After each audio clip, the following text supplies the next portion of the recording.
Get lost, you jerk! What are you doing, man? You want to get hit? What do you want, man? Why are you interfering? Watch out, Dilyu, he'll get you. The fat guy tries to grab the chicken again, but then Dilyu kicks him in the ass. Do you know who I am, man?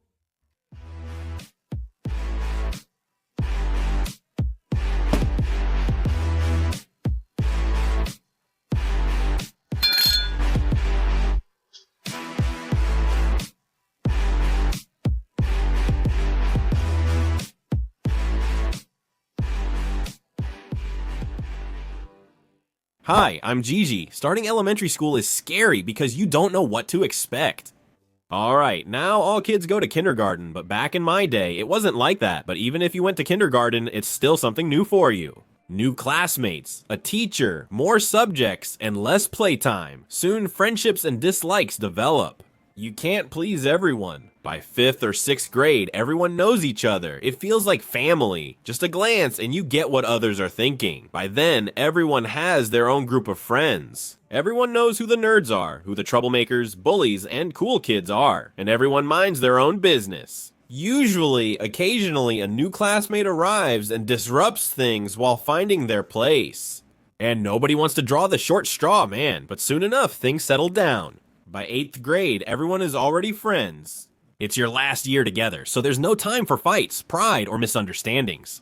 After 8th grade, if you're lucky, you get into high school. That's a different story. Like in 1st grade, there are new classmates. Nobody knows you, but you're not a small, scared 7-year-old anymore. You know what to expect and have experience. And just like in any group or situation in life, there will be someone who will try to stand out to become the leader. Sure, the methods differ, but the goal is the same. In the new class, only physical confrontation works. Initially, everyone tries to appear as someone else, arriving with their lesson learned. I wanted to get rid of the nerd label, someone else wanted to lose the class loser tag, and there are others who want to rule with an iron fist, like a tyrant. That was the fat guy.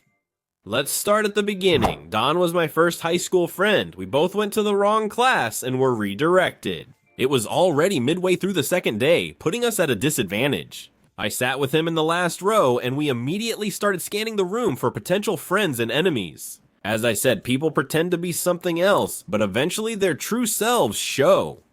Don and I immediately spotted Nelu. He was sitting in the desk in front of us. He was our friend. We played punching bag nearly every break until he got upset, and he moved away from there. What's wrong with that Don? He got upset. He'll be fine, Gigi. I'll bring wine this week. And now, back to the story. About a week later, Gaina joined our class. Since he was from Bucharest, I became friends with him. When we went out to smoke, Mazga was there, standing a few meters away, watching us. Want a cigarette? If you give me one, sure. Here you go. I'm Gigi, that's Mazga, and that's Gaina. Suddenly there were 4 of us, me with Don and Gaina with Mazga. I got along well with Don and Gaina, so Don and Mazga were usually with us. We used to go play pool, have a beer. It was almost always the 4 of us together. That was our group. Besides us, there was Niku's group. He was the leader of the girls in the group. There was also Lupeanu and Bandolero, who were best friends. And the dorm group, that was the most dangerous one, and Grasu was their leader. Why was it the most dangerous? There were about 6 or 7 of them, including Olteanu, who was nearly 2 meters tall with a hand as big as a shovel. Grasu also constantly reminded us of their strength in numbers. Mess with one of us, and we all step in. Right, old teen? Yeah, Grasu. They mostly kept to themselves, talking privately. We didn't know much about them, but they seemed very united. Grasu was the only one seeking trouble, even worse than Popa when he joined our class. In general, he would run between the desks during every break, jump around, gesture wildly, slap his classmates, throw chalk at them, do everything he could to stand out and assert himself. He instantly started fights whenever anyone spoke. You messing with me, Bandolero? Cut it out, fatty. I'm only fat with you. Hey, stop slapping me. So what are you gonna do? See Olteanu, Oltene? This guy's messing with me. Should I call him? No, man, don't call him. He just slaps me again and leaves. That was pretty much his strategy. If someone talked back and was smaller, he'd hit them immediately. Otherwise, he'd call the others to threaten him, especially relying on Olteanu. Look at Gigi acting superior. He's lucky to have that big guy with him. If he messes with us, I'll call the neighbor. We'll both jump him and beat him up. And won't those guys jump in after? He hadn't really bothered us before then. He had a neighbor, Don, from our street in 11th grade who played for the local soccer team. This guy shot like Roberto Carlos. He could put the ball and the goalkeeper in the net. And he was pretty well built too. Plus, he was from around there. He had his own group of friends. On the first day, he approached Don by his desk, announced he was his neighbor, and warned others not to mess with him. And he did that every day. After a few days, he took me under his wing too, since I was Don's desk mate. So the fat guy didn't dare mess with us, at least not yet. A few weeks later, I was out for a smoke with the A guys, since Don didn't smoke. Chicken often joined us in class too. Other smokers included Mazga and the fat guy, who usually smoked together. Mazga, want a cigarette? Yeah, Gigi, thanks, man.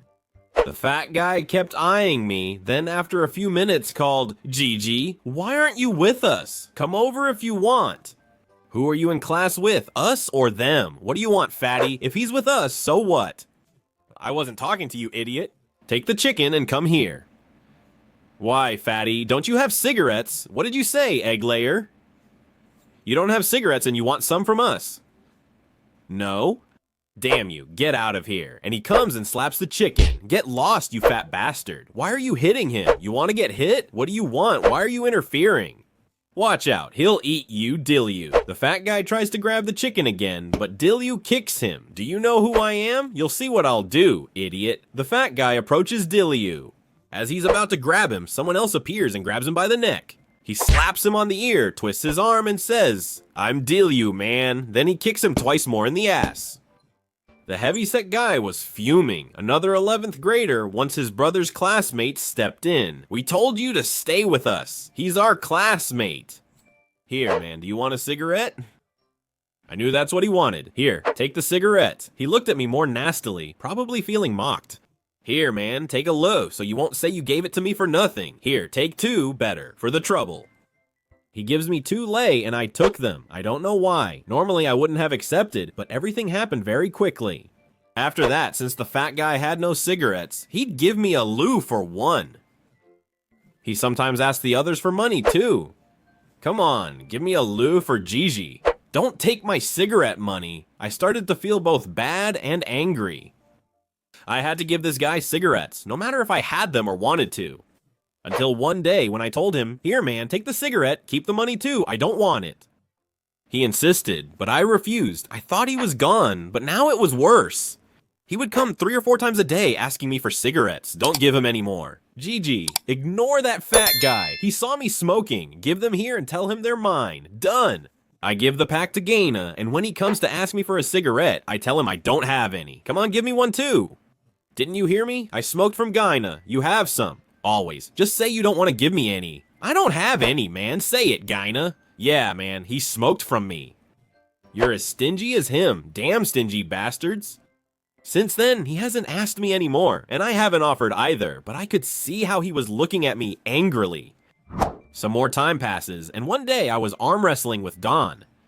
Mazga saw us and joined in, then Bandolero and a couple of guys from Fatty's crew too.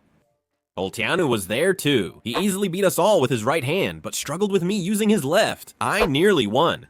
After all that arm wrestling, we became friends with Olteanu and the other guy, Matei. They were both good guys. I thought about showing them how I can lift objects with my hand.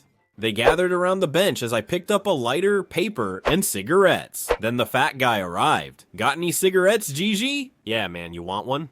No, man, then you'll bring it up later. Whoever did that to you, man? I've given you 3 packs already. That's how you hold it against me. Fine, I won't ask again.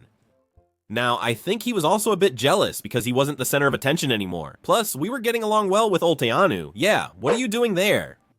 I'm lifting these by hand. So what? I can do it too. Hold the weight and lift the paper. Can't you see you're drenched in sweat?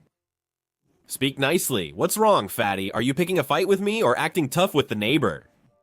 Leave him, Don. Wipe your hands, man. He's wiping himself. After he ran wildly around the classroom, he'd sweat again immediately. And what do I think? Let me have him try with his forehead. Lift it with your forehead, but wipe yourself well. Do you think I'm stupid, man? You want to slap me on the neck, but we're not going to do anything to you. He tries, but fails.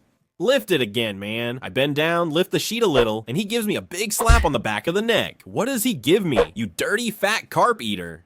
You damn fool. You're the fool for falling for it. Damn you idiot, don't ask me for cigarettes anymore. Hey, watch your mouth. You hear him, Oltenian? What do you want, man? He's right. Hey, the neighbor's coming today, fatty. Leave that fool alone. I was even embarrassed to tell that guy that the fat one picked on me, especially since it was more of a joke, a bad joke, but still, I haven't talked to him since then, just a hello and that's it. Another week goes by, and in English class, the teacher moves us to the front row. She was from the village and knew Don's mother. She always praised him in class and moved us, especially Don, to the front. In the second row, right behind us, was the fat guy, this one. He often acted up in class, throwing paper, laughing loudly, and slapping people on the neck. Usually, the victims were Bandolero, Lupeanu, Miku, and some girls who sat in the front rows. But now, in English class, both Don and I were in the front row. I knew what he was up to and watched him nervously from behind. As soon as the English teacher turned away, he started slapping. Watch out for him, Don. What's up, Gigi? Leave him alone. At least he didn't have the guts to hit. Halfway through class, he tried to slap me, so I kept watch and dodged him. Calm down, fatty. What's wrong with you, man? Miss Gigi is talking to me. Shut up, fatty. Not only are you dumb, but you're also a liar. Class ends, and as the teacher leaves, he slaps the back of my head. I quickly turn around. He pretended to search his backpack. You ate my fish, loser. What's wrong with you? Why did you hit me, moron? It wasn't me, it was him. He pointed at Matei. Don't drag me into this. Don wasn't there. He had gone out to talk to the English teacher. Yeah, man, I hit you. So what are you gonna do about it? You want me to punch you in the face? You've got some nerve, loser. And he tries to slap me again. I dodge and spit next to him. What are you doing, man? You're lucky you didn't hit my jacket. I'll piss on your puffy jacket. Nothing you wear is worth as much as this jacket. Is that why you have no money for cigarettes? Go to hell, and he kicks me. I immediately fought back, spitting directly at the target and covering his jacket. He turned red, unsure how to react. He spit on me, Oltane. I told you not to mess with me. He even spit on my leather jacket. If you're stupid, you deserved it. The fat guy was cornered and unsure what to do. He couldn't back down and was already losing respect among his dorm mates. Matey, hold my jacket so I can teach this idiot a lesson. You want to fight alone, Thresher? Sit down, man. Watch how I take care of him. And I'm waiting for this guy to take off his jacket. I was remembering that thing with Lupianu. I also waited for him to take off his watch. After removing his jacket, he approached, tried to hit me, and I grabbed his hands. He was strong. At 100 kilos, I'm surprised I handled him. I punch his stomach and grab his hands again. After a while, he started giving me these little kicks in the butt, barely touching me, and I was stepping on his feet. I also managed to land a few more punches in his belly. After about 5 minutes, I could feel he didn't have any strength left. Besides, I was getting tired of having this guy sweating all over me. And I use my main move, my signature attack. I grab him by the throat, look him in the eyes, and say, "Come on, let's fight." When I saw him look away, I knew it was over. No, man, I'm tired. Did you forget I spat on your jacket? Ah, forget it. It's nothing. I slapped you too. I'm calming down now. All right, man, that's enough. Hey, let me give you one more, gently, so these guys don't laugh at me. I don't even get to say anything because the fat guy kicks me again. He barely touched me. There you go. Try messing with me again. I was just staring at him like an idiot. You're lucky I'm in a good mood today. I went back to my seat. Don came in too, and I told him what happened. I barely stopped him from telling the neighbor who would have beaten him up. Slowly, over a few weeks, none of his crew could stand him anymore, except for his best friend. Oltanu told me no one would support him anymore. Grasu suggested having each other's backs, yet he was the only one causing trouble. Grasu kept it up until year's end, then gradually calmed down. By 10th grade, he was the last of the old gang. The others switched to different high schools. He attended less often, but was a good guy when present. He got along with nearly everyone except Niku and Don, with whom he was always trading jabs. If you enjoyed the story, don't forget to give a like, leave a comment, and share it, and subscribe if you haven't already. Also, hit the bell for notifications. What can we learn from this story? Well, no matter how confident someone seems, they're still a little afraid, and if you can avoid a fight, do it, man. Until next time, see you then. Bye.